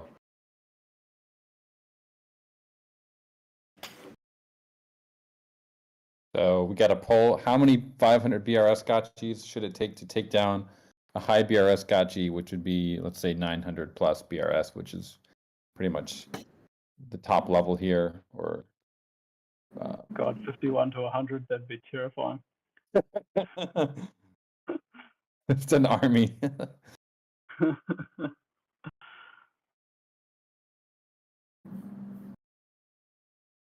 right, 2 to 5. It seems to be the consensus on that. Yeah, I voted 2 to 5, and I mean, I'm reading this comment here that someone with a higher skill playing on a low gotchi versus a top gotchi with no skill should still win out when played correctly. And yeah, the for instance in the model I proposed, I agree. It's just that just like it happens in so many MMOs, you have an archetype, and some archetypes are great at beating one archetype but not the other, and that's the way we should go. So a high skilled rogue kind of character that is good at killing caster characters should definitely be able to kill a very expensive gotchi caster gotchi glass cannon type if under the right circumstances. But it's also making it not about the other way that pretty much just a little bit of skill will obliterate on a gotchi that people have invested tens or hundred thousands of dollars into and time and involvement in the project. So yeah, I think yeah, looking at the votes, at least if it helps to give any color into what I propose of buff only, um, that's pretty much the idea. I think not many of us want to see one gotchi that with little skill, just because of what they're wearing or because they're equipped, they can take a gang of average gotchis. Like no, that's way too broken, and and not the spirit I think that most of us have here. Did you see Notorious's Yeah, we're typing that out right now. Yeah, I think if like assume you have two players with the same skill level, and one of them has a 450 BRS, with their curves going the same way, and then you have versus like an 800 BRS. What should be the outcome in that situation? I guess is one potential question.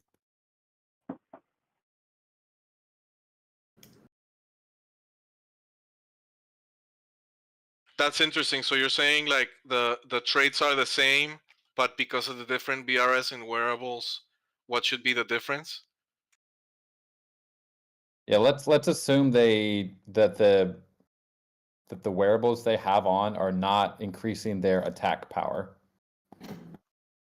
Like they're not moving, like the well, that's almost a different question, but obviously if the 800 BRS Gotchi has on a super powerful weapon, I think it's pretty obvious it's gonna devastate the other one without that weapon, right?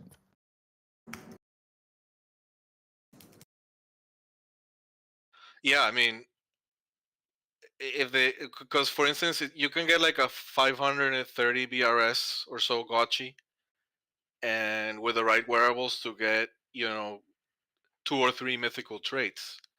So what should be the difference if that gotchi that if that gotchi has the perfect archetype against a 800 BRS gotchi? How should it go? Should it defeat it pretty easily based on the archetypes, or should even against everything, against the stats, against the archetypes, should that 800 BRS gotchi just obliterate it based on the fact that it's wearing godlike? So that I guess that's a really good question. Yeah, this comes into play also with how we're going to think about wearables, because I think there's definitely an expectation and a precedent in other MMORPGs that the rarer items will convey bigger benefits. And if we take the katana as an example, I think if that item is not more powerful in terms of damage than a fireball, there's going to be probably I think Mark Zeller's he's gonna protest. He's gonna riot, right? So there's definitely precedent and an expectation that that item will be more powerful. But I do think we have the ability with our wearables to limit them to being equipped by certain level gotchis. We have never used that leveling requirement before, and so currently that katana can be equipped by a level 1 gotchi.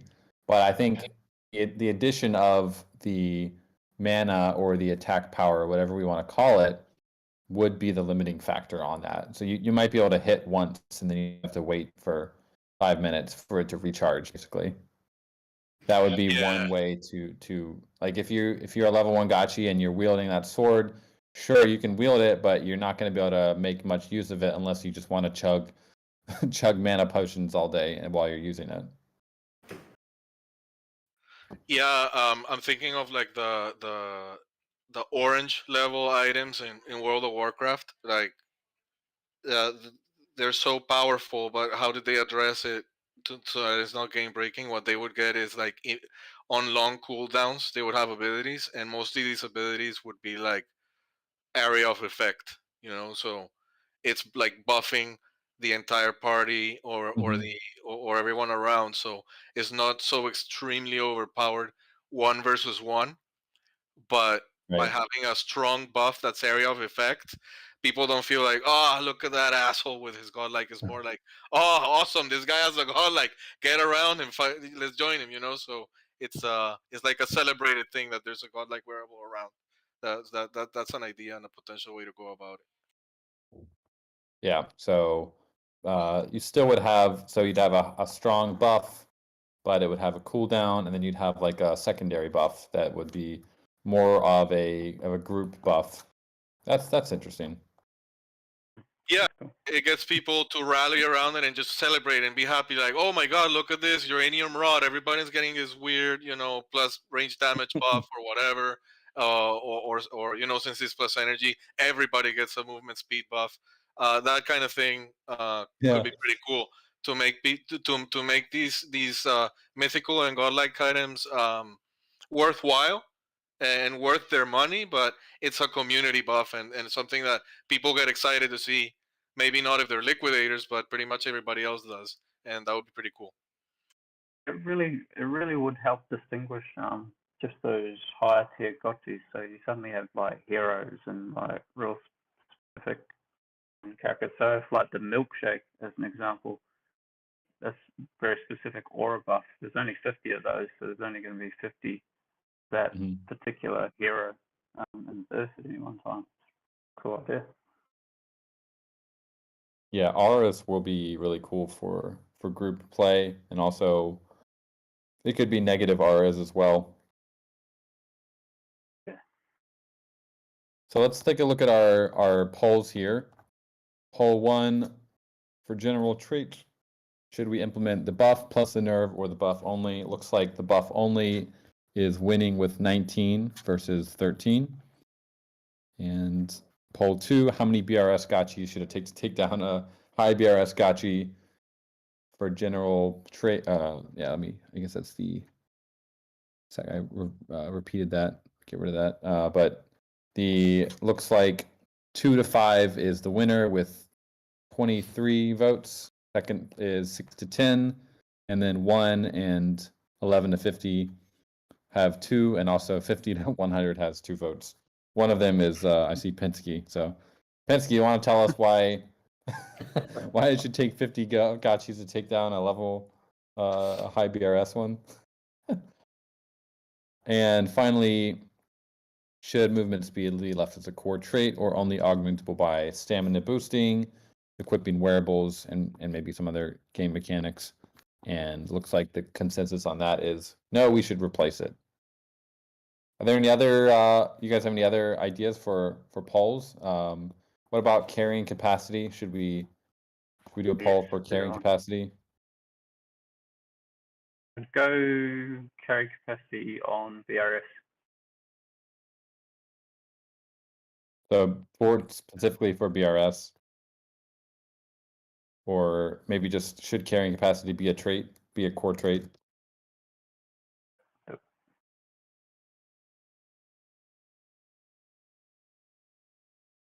It's almost, I feel like it's 2 questions, because we're asking, should it be a core trait, yes or no, and then should it be related to BRS, yes or no? Oh, maybe should we do two polls for that?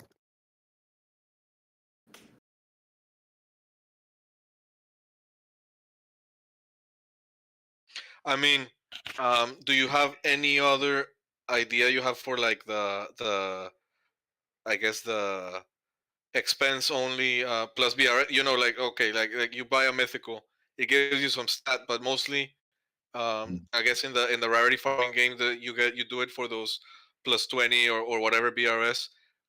What did you have in mind so far for those points, if any, for them to have used in the Gotchiverse? Right now they are for health points. So higher BRS would equate to higher overall health, which would mean you would have higher overall stamina, so you could run a little bit faster, and also you could absorb more damage. Not run faster, but you could run for longer. That's kind of what BRS we're planning to use it for. That's pretty powerful in the sense that if you have any kind of archetype that is supposed to be squishy or should be squishy, then you know, by having high BRS, they negate all that, and I could see people being upset at those outliers that are just doing a lot of range damage, and they're also moving fast, and also by BRS being so tanky that yeah, they're just unbeatable. Yeah. So that's why, you know, I think just making BRS the more carry capacity, that's a more passive way of like, yeah, you know, you spend thousands of dollars, $100,000 more. It's more quality of life buff. You're just avoiding the inconvenience of going back and forth to turning in, but you're not. It's not breaking the game for everybody else because you're so powerful. You're just nuking everyone else around and beating them to all the Alchemica, and just being too powerful. I think that, you know, I'm usually a proponent of plus BRS getting their money's worth. You don't want to just because a class is high BRS that negates what kind of archetype they are, or whatever. They're just gonna win regardless of skill and whatever. It shouldn't be that way. It's got a really nice parallel to what high BRS really means, or has traditionally meant as well. It's been about high yield, and if you can carry more, your yield high. Yeah, because if you're like somebody, I'm sorry, sorry to interrupt you. I'm sorry. Go ahead. I was just thinking, like, high BRS doesn't have to mean just higher carry capacity. It could also mean other particular farming traits as well. Yeah. Yeah. Yeah, it makes it definitely even less pay to win. If well, you're paying to win basically, but the winning is not beating other players in PvP, but it's how long you can stay out in the field, basically. Yeah, because Grids mentioned about like if they even play, right? Okay, so yeah, if you have the money to spend on a godlike, maybe your user experience is not about running back and forth, you know, farmer style, like as the kind of free to play players we might get. So yeah, if they're able to if they're able to say they only have 30 or 45 minutes to enjoy their godlike character, make them enjoy gathering those 30 minutes instead of making 15 of those 30 minutes running back and forth. So it kind of makes it's a quality of life buff that doesn't break the game for others around them. Yep. Yeah, that's a cool idea. Grids has mentioned something else too that I think is worth touching on is kinship. Would kinship ever affect any of the traits? So if you care, just as like as an example, imagine if it was like an overall multiplier to all your stats. If you had a Gotchi that was petted highly, it'd just be stronger in general overall. Yeah, right now, kinship will be, as we've mentioned, it'll be affecting your alchemical channeling. So higher kinship will give you more alchemica during the channelings. Haven't really thought about what it could do in terms of the PvP or the pickup farming stats, but it's an interesting question. Currently, we've just we've limited it to alchemical channeling, which I mean that's already pretty powerful, especially when you get higher kinship gotchis. So I don't know if it's needed at this point, but definitely worth a think on that topic. That's cool. I'm looking forward to seeing what those multipliers are. Yeah, that'll be in chapter Next 3. chapter, isn't it? Yep. Yeah. Which we're almost through February, so this is going to be a big week for finalizing. There's just been so much work that's going into the economy balancing right now that we don't want to launch our kinship modifiers and then discover, that it's going to lead to rampant inflation. So that's why it's been taking a little bit longer to make sure that we're not starting the economy off too hot with too much channeling, which would be pretty devastating, as we've seen with some other recently launched projects. We want to kick off the economy in a strong way, but also not inflate ourselves to death like within the first month or the first week.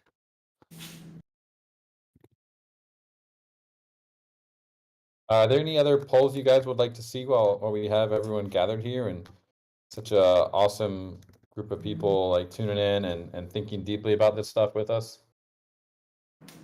If you could put a poll for how do people feel about low brain and high brain, kind of deciding, between melee and range, more than anything else. Okay. So is there a counter to that? Like should brain? I feel like we need to explore a little bit what mana might do in terms. There might be something with brain that could work there. Exactly. But yeah. But is there a counter that you'd want to put, or is it just want to say should brain be used for melee and ranged max damage? I'm trying to paste looking handsome's meme here.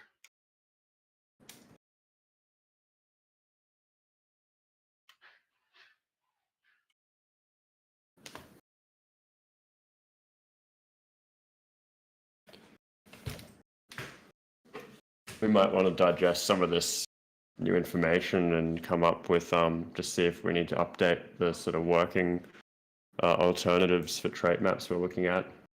Right.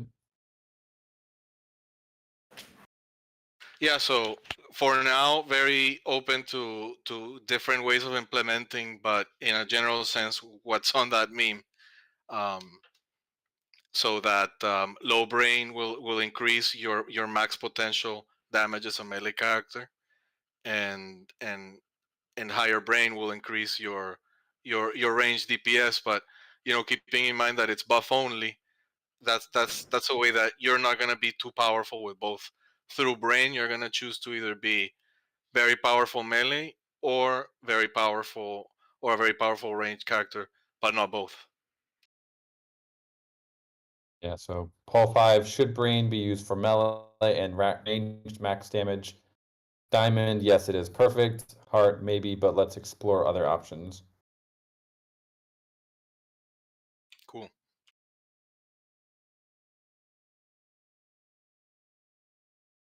Yeah, I do like the usability aspect to that you just look at it and straight away understand that, oh, this code's for damage. It's memorable. Mm-hmm. Yeah, I mean, the idea on one end is that to simplify the stats so that people aren't always having to look at some chart to understand how their Gotchi Totally. fits all together. It's just speed. Okay, does this aggression is plus damage or defensive options. Spookiness is regeneration options or evasive or more health. And then brain is really maybe the first thing you look at is to say, okay, this is with this character I can look to optimize my range damage, or I'm gonna be looking at melee wearables and sets, etc. And then if you actually look at all the wearable sets, down in the document, it all pretty much aligns. Like the barbarian, there is just so much going on that is low brain on the melee side and plus brain and like what you would expect, like wizards and other things that it does make sense in the meta that we currently have. So if we remove movement speed, would you have you thought about what could be put in that slot for high energy? Yeah, that's a good mana. Yeah, maybe. Well, like maybe what if high energy would be attack speed and low energy would be faster mana regen? That could be Cool. Yeah, really. I mean, I thought the whole thing out, not wanting to assume that we would do mana. That was news to me Yeah. today. But but yeah, I mean, as people are saying, let's explore other options for brain. I think what follows maybe is that we all start thinking about the different uses for mana characters versus melee characters, right? Because that's for instance, that's a poll we could do. If we implement mana, um, do we want that to be a mana trade-off? I mean, is mana a stat for range DPS only, or is it a stat for melee only? Because then you have to come up with ways to burn that mana in both cases. So Your mana, melee or DPS. I imagine it. I don't know if mana is the correct term because it's more like attack power. Because actually, in the original idea of how we were going to implement combat, attacking would also reduce your health. There's another one of the games I like playing. They have that. It's kind of fun, but in the end, we decided because there's just too much writing on it that it would be too much complexity to have that. So but that was kind of the limiting factor for how fast you could fire would be how much attack power you had left. So like a very powerful weapon will reduce your attack power when you use that weapon.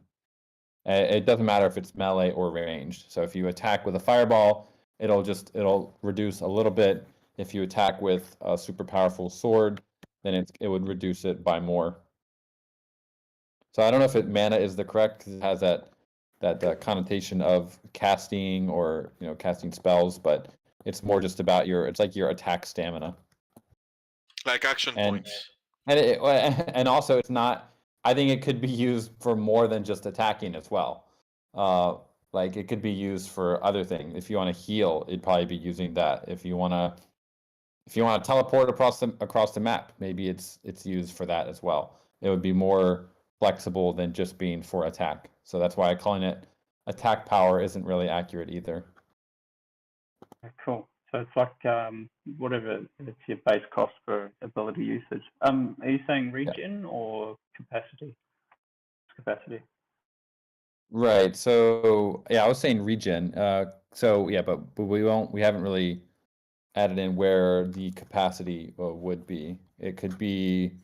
It's a powerful stat because it kind of limits what weapons you can use based on how much you have of it. So we definitely want to put it in the right spot without creating too many limitations or without making it again too pay to win. Well, I mean, with energy, right? If it's not going to affect movement speed, but it might affect attack speed. In games, typically, you get either attack speed or you get max damage, critical strike. Because if you get both, that's extremely overpowered. You can't have a high max / critical strike chance plus high attack speed. So that could be the both sides of the buff. You either go for high max damage via critical strike or whatever, or for fast attack. But you can't have both. If you get combinations of both, that's when you start getting the broken archetypes that are broken by either being too powerful or not powerful enough, no matter what. So you're saying for energy, you would you replace that with something, or energy and drain? You would replace both of them. Well, right now we're in a place where people are voting scratch movement speed, right? So you're asking what do we do with so what are we left with for energy at all? So I'm just saying if one side buffs your attack speed and we're also doing no nerfs, then the other side has to be something that a stat that you typically want to raise your overall damage, because if you have a way to get max attack speed and max damage and max critical, so then you start getting into the super broken characters. So you have the spook, you have health regen and max HP. Maybe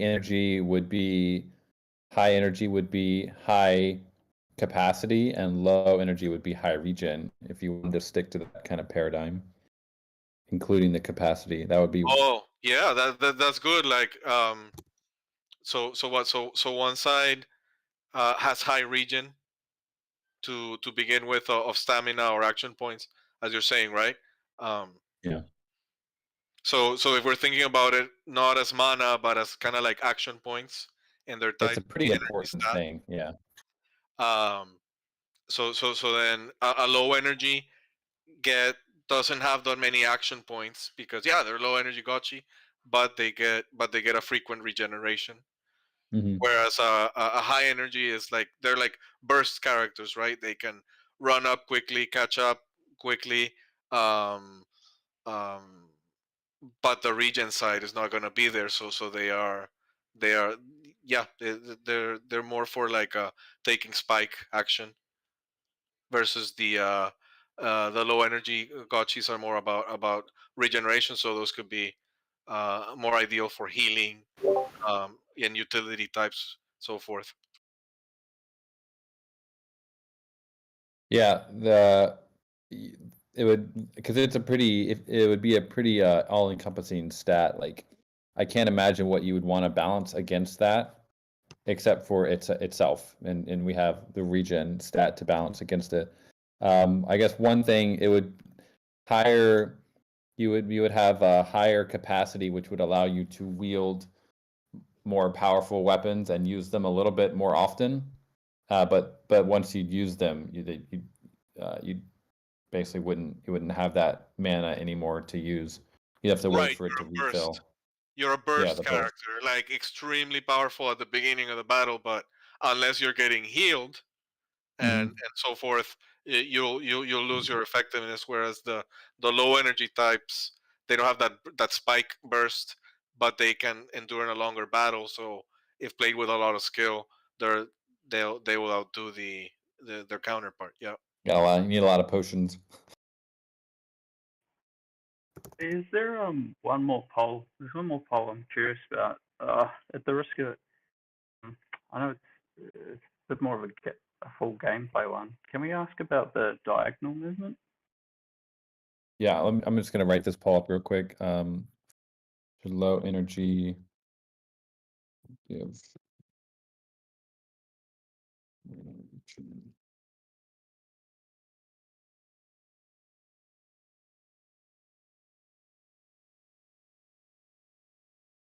See what people think of this. So it's low energy for mana regen, and high energy would be mana capacity, right? Right, low energy is higher regen. Basically, we would be moving what low spook does right now to low Mhm. energy, and then start looking at alternatives for what low spook does. Well, low spook is for health regen, so they're different. Health would be separate from action points. Oh, I see. Okay. Well, I'd swap those around completely. Actually, go the health on energy and no, never mind. Sorry. So you're asking about the diagonal movement. Should we have diagonal movement in the game? Yeah. Okay. That's pretty major change, but I'm just curious to see what everybody thinks.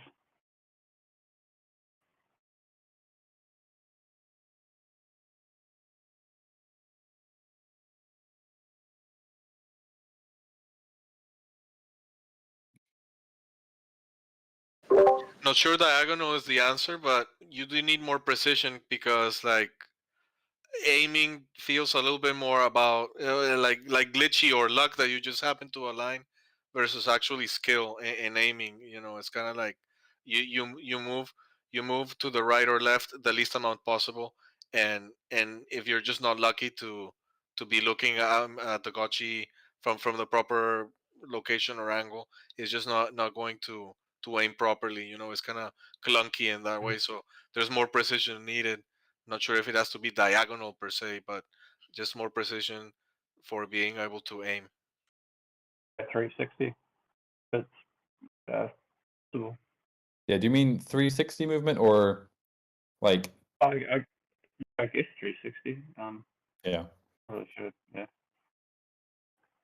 Yeah, maybe, or not necessarily 360, but it was just too clunky. Like going to left or right was felt too clunky to where you're overshooting it no matter what, and not getting to be able to to aim at your target. Yeah, I Whether you remember went that trying to pick up that just one step to the right or just one step to the left, in both cases was overshooting in either Yeah. direction. So that's too much, too clunky. Well, that's a good point, Notorious. If you can go diagonally, you can do a lot of shortcuts.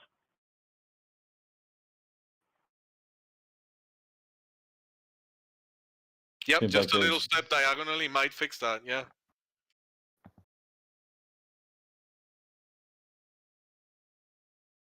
Yeah, it seems like there's good consensus on that. And also seems like pretty good consensus on mana, regen, and capacity being for energy.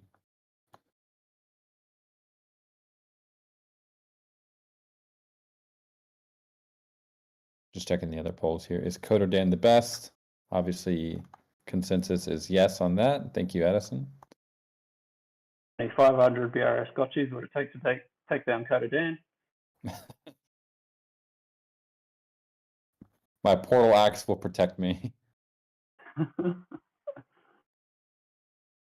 All right, it's about midnight from here, so I'm gonna get off here. Do we want to do any final polls here? I think this has been super helpful.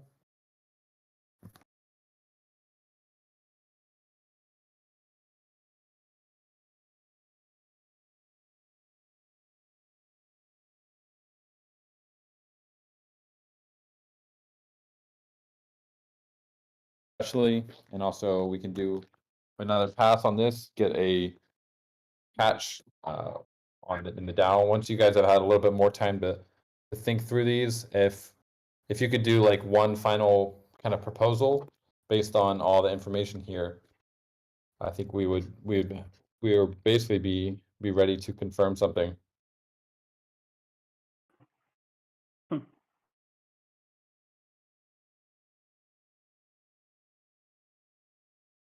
So any final polls you guys would like to do?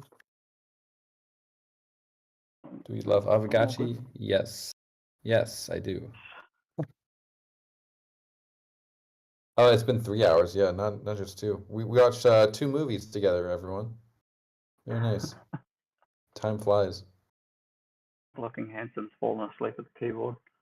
2 o'clock in the morning for him. Yeah. Well, cool guys. I guess Looking Handsome, you were recording this. Hopefully that went through smoothly. If not, I know, yeah, Zombie Shepherd recorded a couple hours of it as well. We'll get those up so people can listen to it. Kudos to anyone who makes it through it, and apologies for the 15 minutes of birds crying at midnight here. Not sure what that was about.